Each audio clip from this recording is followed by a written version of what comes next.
Hey there, Bruce, and welcome back to Remember 11. We're on our second route now, so without further ado, let's just get into it. It's been a little while since I recorded, so, yeah, let's just get into it. Uni swiftly climbed down the ladder and disappeared. I looked down through the rectangular hole in the ground. There appeared to be some kind of storeroom down there. Hey, you! Having been addressed, I turned around. Would you tell me your name? It's kind of inconvenient not knowing each other's names, isn't it? The man sat down on one of the wooden chairs, smoking a cigarette. My name's Yomogi. Yomogi Seiji. Yomogi Seiji? Yet again, a strange feeling overcame me. Just like with Uni, I'd heard this man's name before. Yomogi Seiji. Age 35, a mountaineer by trade. If I'm not mistaken, he should have had a wife and kids. Why? Why are all these clear memories of him suddenly coming to mind? I've never seen this man before, and yet... why? What's the matter? Something bothering you? Yomogi inclined his head, a puzzled look on his face. Perhaps he read my expression. I replied, "Oh, better save." I don't know how, based on the way that the new route started, I'm not sure how much these choices matter. They seem to only lead you to a dead end, and that's about it. So you get it wrong, you get a dead end. You get it right, you get to continue. That seems to be the extent of it. Tell me if I'm wrong. No, it's nothing important. Don't worry about it. With that said, I moved away from him. So, your name? Again, I heard his voice behind me. I answered as I walked aimlessly around the cramped room. Yukido Satoru. Yukido Satoru? Yomogi and Lin raised their voices so near perfectly in unison that it seemed as though they'd planned it beforehand. Yomogi looked over me critically, as though observing some strange life form, and Lin marched straight up to me with her mouth set in a hard line. Maybe, just maybe, Lin had remembered me at last. Lin? Softly calling her by name, I walked toward her. Is she going to hit me? We stood in front of the stove, facing each other. A strange sense of unease overcame me. I soon realized that the source was in the way she looked at me. I was looking up at Lin. Lin was looking down at me. In truth, the difference in angles wasn't that great, but the fact that there was barely any difference between our heights to begin with, to me, was shocking. I tried to analyze this inexplicable phenomenon. Big boots? I looked down. I thought I should check to make sure of my own feet, but then just at that moment, at first I couldn't quite understand just what it was that had happened to me. My vision swam. The strength of my legs left me and I fell to my knees. Right after that I was attacked with a violent pain. The pain spread in burning waves across my face and down my neck until my whole head was throbbing. Was I hit just now? If so, then I haven't a clue by whom or with what though. Or why there'd be any reason for someone to hit me. I was only sure of one thing. Right there before my eyes was the person who hit me. Mayuzumi Lin. My blurry vision finally came back into focus. From where I knelt on the ground, I looked up and up at Lin as she towered over me. She glared imposingly down at me, her face flushed. Don't you dare play games with me. Her voice was quavering with anger.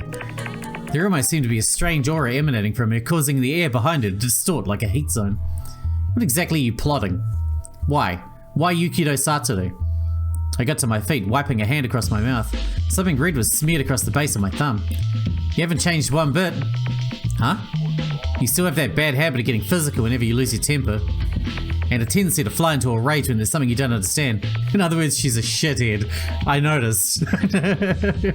You want to die? And moreover, are you planning to pretending to be Satoru now? Pretending? If you're not pretending, then what the hell is this?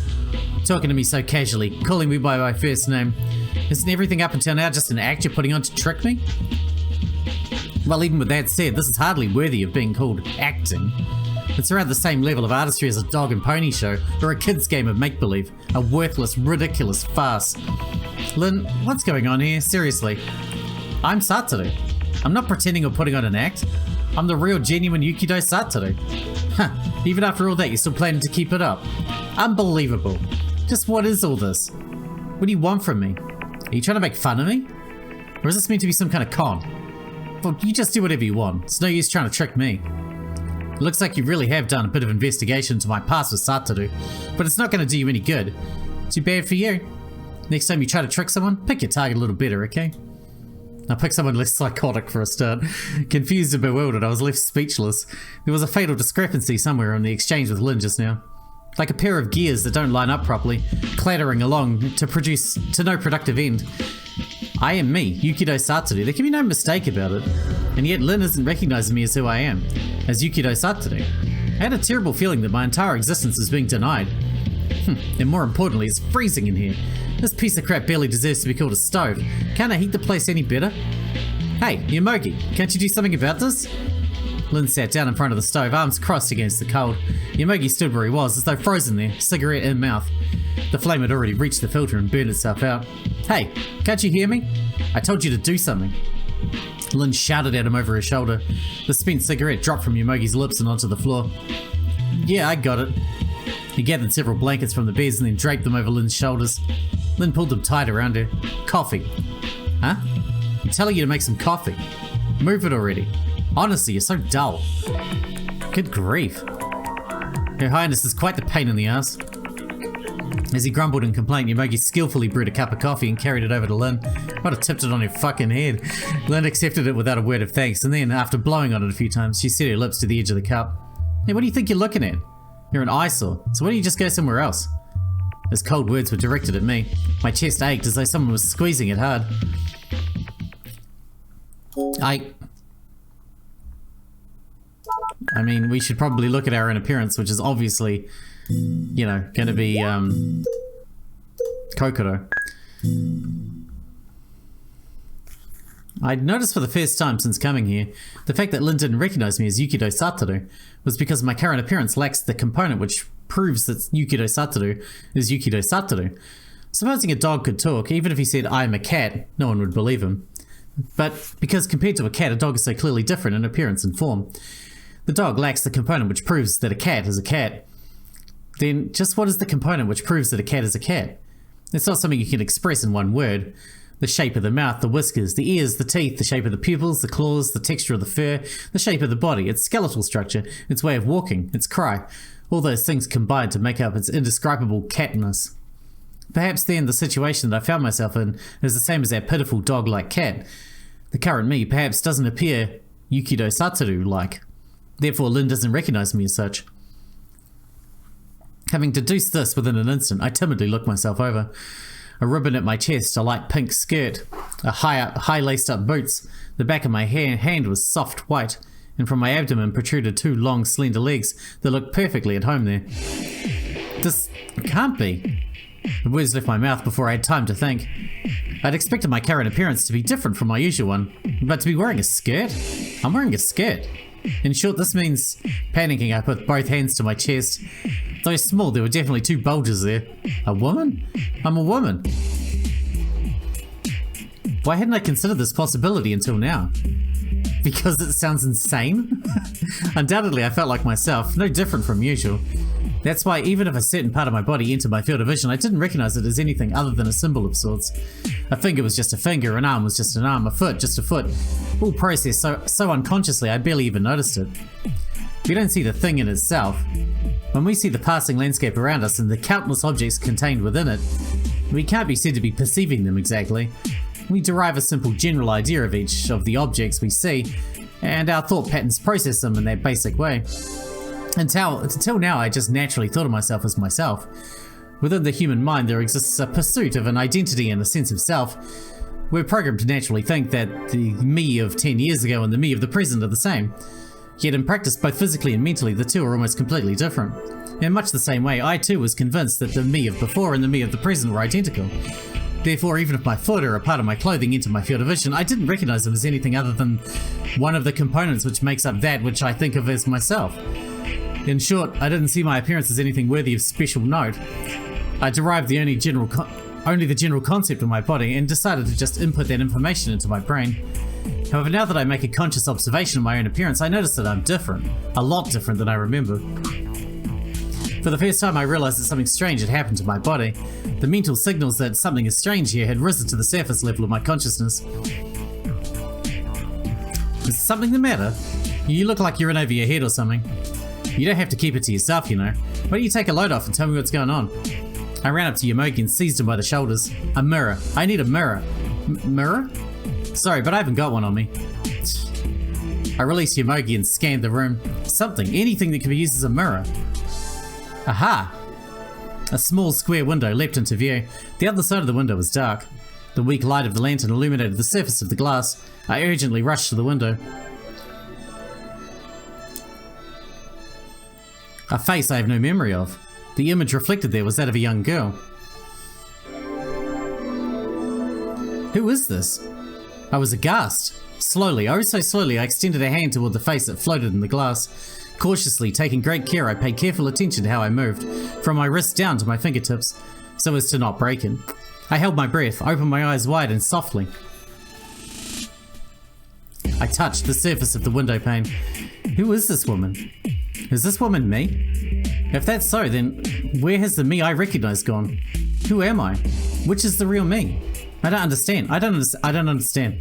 Something's wrong. The world isn't the world I know. Loneliness and alienation overwhelm me, and my own existence suddenly seems thin and fragile. The anxiety became more and more unbearable. Reason deserted me in the face of a fear so powerful it made me want to scream. Help me! Someone help me! My consciousness ended there.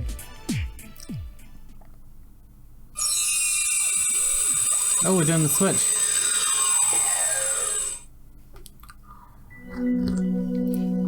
Did he come from here? Is he going to be familiar with this place, or? I woke up shrouded in darkness. An eerie moan was coming from the other side of the window. My intuition told me it was just the sound of the blizzard outside. The strong wind was rattling the window pane. Getting up from the bed, I took a quick glance around the room. My private room in SPHIA.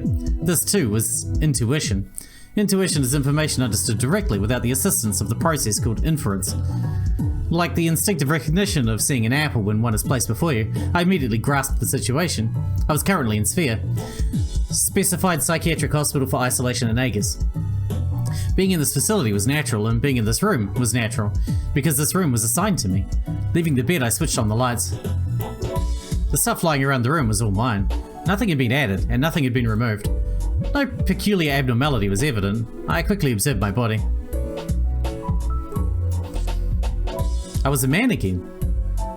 These two bulges had thankfully disappeared as well. No, perhaps I mean regrettably. Truth be told, it was a bit of a shame. This is the real world, the world where I exist as myself. I breathed a sigh of relief. But if this is the real world, does this mean everything up until now wasn't real? In other words, I'd simply been dreaming about Lin in the shelter cabin? I didn't even have to think about it. Look, I've transformed into a strange woman. That's just not realistic. There's just no realistic, scientific, or reasonable way that such a thing could happen. Such a thing could only happen within one's imagination, in fantasies, illusions, delusions, or dreams. In a space free from the constraints called the laws that rule all things, namely the world of dreams. Well, simply said, this sort of stupid event is only possible in a dream. That's all there is to it. Leaving my room, I went to the dining area. There was a large fridge in the corner of the kitchen. I opened it and took out a PET bottle full of mineral water. In the cupboard beside it, I found my usual glass. Picking it up, I filled it to the brim. Gulp, gulp, gulp. Gasping, I wiped my mouth. The icy water flowed into my stomach and rehydrated my entire body. Now then. I took my wristwatch out from my pocket. 9:12 p.m. Later than I thought. After putting the PET bottle back in the fridge, I went over to the living area. I stood in the middle of the room. With arms folded, I tried to take a look around. Looks like no one's here. The only audible sound was the sorrowful roar of the blizzard. Loitering in the center of the room, I couldn't help but feel a little forlorn. Odd. Something's wrong. What felt wrong wasn't the fact that I couldn't find so much as a shadow of a person. I felt different from my usual self. Even if the form was mine, something felt horribly wrong on the inside. It differed from the uneasiness I felt in the dream. It was a feeling of dreary emptiness. I identified the cause right away. What am I doing? I lost sight of my purpose. I didn't know what I was trying to accomplish. I don't remember ever having received instructions on what to do from here. My will didn't even guide me into doing anything, not a thing. My will was nothing but a null vector. A person is said to exist for a purpose as they live their daily life. Studying, working, building a family, loving, hating, enjoying the present moment, doing nothing. Anything is fine. In any case, one is constantly driven by a necessity from within, or from an outside command to do something. Instead, I had nothing. Perfect nothingness. If anything, I was at least performing the essential actions of sustaining my life, such as drinking water and breathing. Then thinking like I am now, this too I suppose is an act performed to make my body function correctly. With the exception of these primitive and instinctual acts, I was doing nothing. I felt as if something was missing, as if my core had been completely disconnected and stolen away. To begin with, why am I here? As for this facility, SPHIA, I know everything. The small rooms arranged in every direction, this living area in the centre, the kitchen, the surroundings enclosed by a high wall, the clock tower above the facility. Clock tower? Something struck me. I was climbing a spiral staircase and stood on top of the clock tower and then... I don't know. I couldn't remember what happened afterward. My mind was fumbling in the dark. It was a disaster, being inside the chaotic snowstorm that was my messed up thoughts. No good.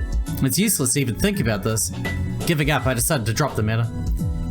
Even if I thought about it more, there wasn't a guarantee that I'd find what I was looking for. For now, finding a goal became my new objective. Well then, what to do now? I decided to visit the room on the right first, the one facing the kitchen. There was a boy inside. He was sitting on a chair at first, but when I came in, he leapt up in a fluster and started talking. What do you want now? You could at least knock. Two things surprised me. First is the fact that someone was inhabiting this room. If memory served me well, then this room was supposed to be vacant. Secondly, the fact that the person was Yuni, the boy who appeared inside my dream. Hairstyle, looks, even the round glasses. He was the splitting image of the one in my dream. Why is a character in my dream here in reality? Sorry, I thought there was no one here. I've said it already, but I really did believe that this room was vacant. What made me think that? I have no idea. The countless synapses in my brain were scattering in a flurry of sparks. Hey, I know I'm asking this all of a sudden, but your name is Yuni, right? Kusuda Yuni. Yeah, and? He frowned perplexedly as he replied, I can see you've just woken up, but are you alright? Wouldn't it be better to lie down for a little longer? Why? You sound like you haven't recovered yet. Recovered? You don't remember? You went nuts out of the blue right here. Nuts? Me? Yeah. After I handed you a mirror like you asked, you started yelling, burst out crying and went wild.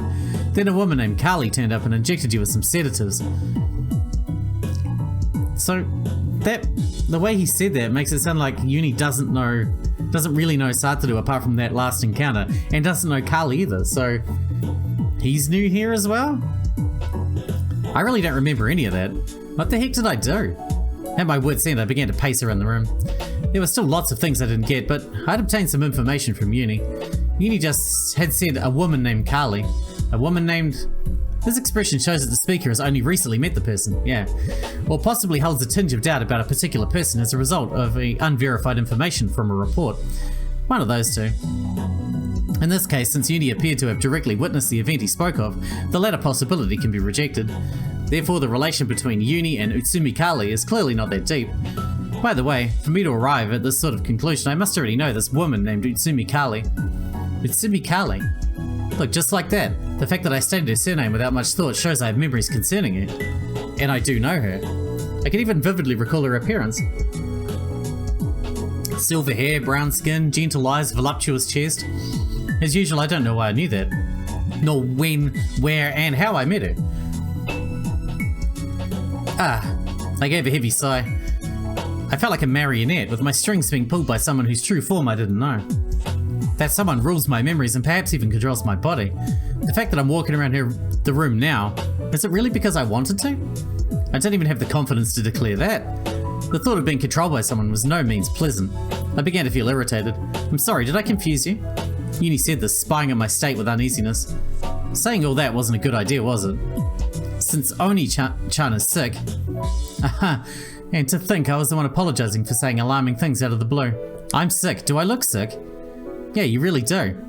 I really do, huh? After inspecting my whole body to confirm my condition. Well, it's not like my neck, waist, or back hurt or anything. Wrong, I'm not talking about your body. You're sick there, in your mind. While drawing the palms of his hands to his chest, Yuni continued. Carly says that Oni-chan is sick in his mind. That's why you suddenly went mad and everything. You even behaved like you knew me too. I'm mentally ill?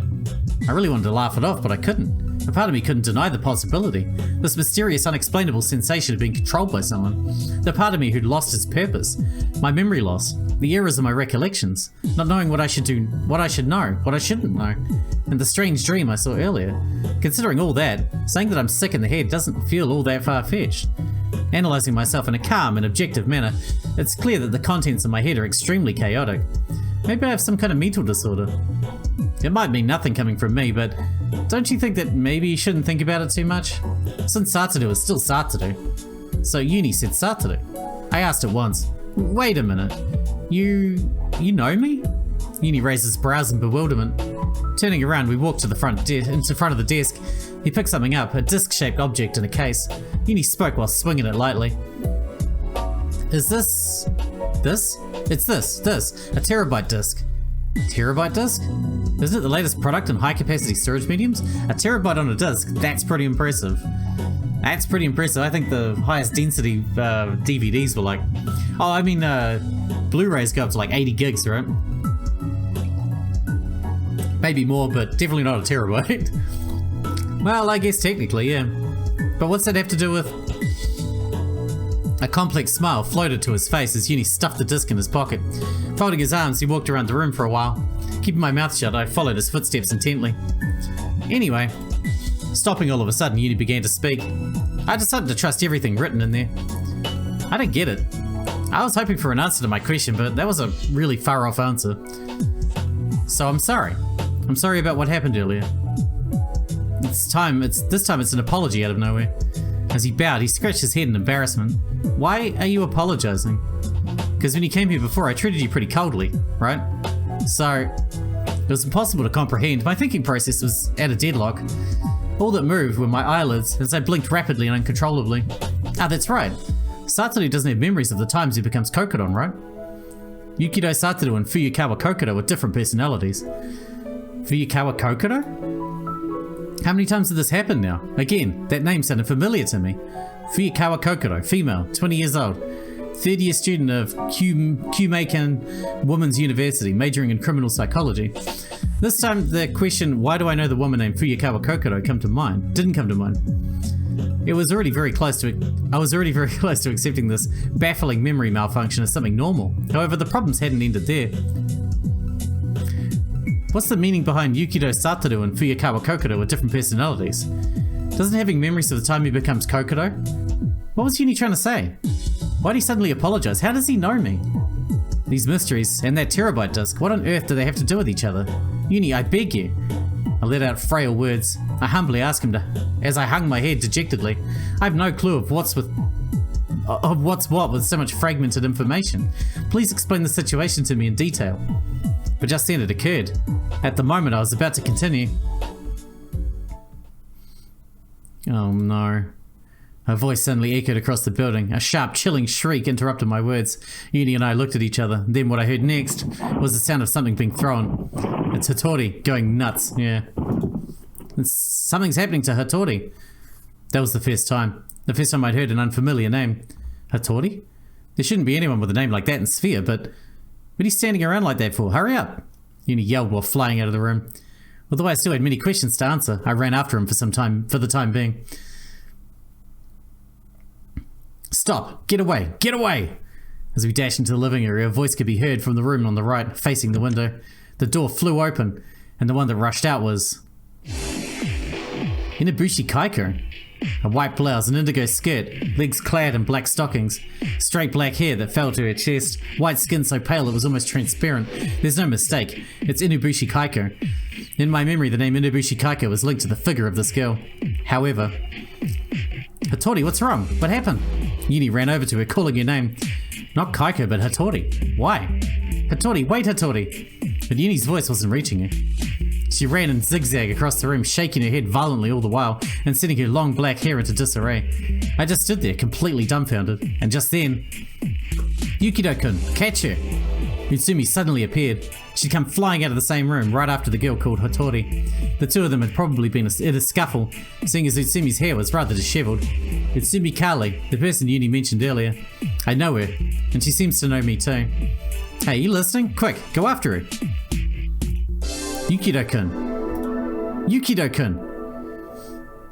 That blood-curdling shriek blocked all my thoughts. No matter how much I tried to think, I made no progress at all. The more I worried, the deeper I lost myself in this labyrinth of memories. So at that moment, I gave up on thinking completely. What I should be doing right now is following Itsumi's directions. My actions after reaching this decision were quick. Leaping into the dining area, I started looking for the girl. Not here. Where'd she go? As I looked, I heard someone run down the stairs behind me. The storeroom. I nimbly kicked off from the floor and made for the basement storeroom. It was pitch black down there. A heavy rumbling sound echoed in the darkness. It was a low, mechanical sound that jolted my body to the very core. I didn't know what it really was, but now wasn't the time to worry about that. Where did she... Fumbling along the wall in the darkness, I finally hit the light switch. White light poured down from the ceiling. As I looked around, searching for her. Satsuru, this way, this way! A small whisper from behind reached my ears. I turned around. Yuni beckoned to me, leaning halfway out from between the shelves. I rushed over to him. Look, over there! Yuni was pointing behind a pile of cardboard boxes. 2 legs ended in a pair of black loafers were partially visible. Yuni was nervous, not knowing what to do. Clasping his hands in front of his chest, he awaited further instruction. I placed a hand on his shoulder and signaled, "Wait here," in silence. Yuni nodded. Leaving him there, I approached the cardboard boxes from the side, moving with great discretion and caution, slowly. However, in the next instant... No!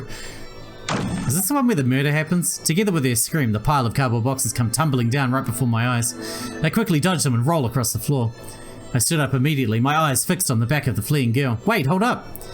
I gave chase as I raised my voice. Weaving her way left and right through the row of shelves, she continued her escape. Stop it, go away, go away! Her shoulder suddenly bumped into a stack of shelves. The sundries placed upon them tumbled down and scattered asunder on the ground. Jumping over those obstacles, I pursued her in earnest. Finally.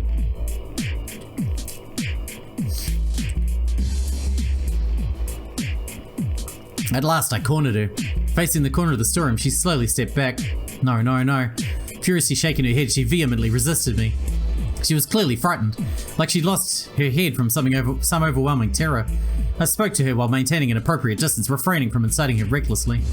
It's alright, so come on, please calm down. I won't do anything, and I have no intention of harming you. No, I don't want to go. I don't want to go. Don't want to go where? I couldn't understand it, but I obviously couldn't say so. Don't worry, I won't take you anywhere. Safe. Before I accidentally get somebody killed. Probably myself. Just came to help. After I'd said that, her expressions showed a visible change. You came to help? Deep inside her questioning eyes, a faint light came forth. That's right, I'm not your enemy. I'm your ally. I want to protect you. So, please help me. All of a sudden, she threw herself against my chest, raising her voice in sorrow. Huh? I lost my bearings at this unexpected development. However, as it is, I had no reason to push her away. I held her still in my arms. I'm scared. If it keeps going, I could die. So please, help me. It's alright now. So calm down. No, don't leave me. Don't leave. I won't. I'll be with you the whole time. I'm gonna protect you, to help you. So at any rate, calm down, okay? I'm scared, so scared. There was no way I could hold a proper conversation with her now. I silently embraced her as tightly as I could, making sure I didn't hurt her. Suddenly, from over her head, I saw someone approach. It was Izumi. She walked along us slowly, her heavy footsteps resonating against the floor. Her right hand was holding something that gave off a metallic radiance, something that looked like a gun. Izumi stood behind the girl. Please, help me. The girl looks up at me with pleading eyes. Izumi quickly held the muzzle to the back of her neck and pulled the trigger. Without any hesitation, in silence, the girl lost her strength. Slipping from my grasp, she collapsed to the floor with a thud. Did you just kill her? Yet another joke. Joke? Now then, please carry her to her room. Izumi said, paying no attention to my shock. But it's hardly enough to kill her. Enough? Izumi sighed and threw the gun she held to me. Tranquilizers, the same ones I hit you with. I stared fixedly at the object she just handed to me. It definitely wasn't capable of firing bullets. An emptied ampule was mounted on the back. I quickly understood that it was an ejector shaped like a gun. Well then, I'll leave it to you. Saying nothing more, Izumi walked away.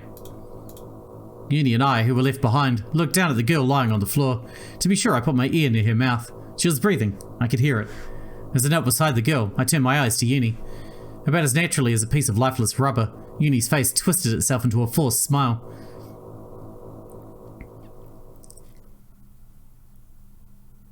And with that, we're going to wrap this episode up here, because we're out of time for today. But things seem to be progressing a lot faster in this route. Maybe because we've seen most of it already, just from the Kokoro's perspective. But it seems like it's progressing much faster, so maybe this will be a much shorter route. But hopefully it'll answer all the questions we still have at the end, because I really don't know what the fuck's... At the end, when we ended up on the beach, and the mountain was gone, I don't know. Anyway, I guess we'll see. Thanks for watching, Bruce, and I'll see you in the next one.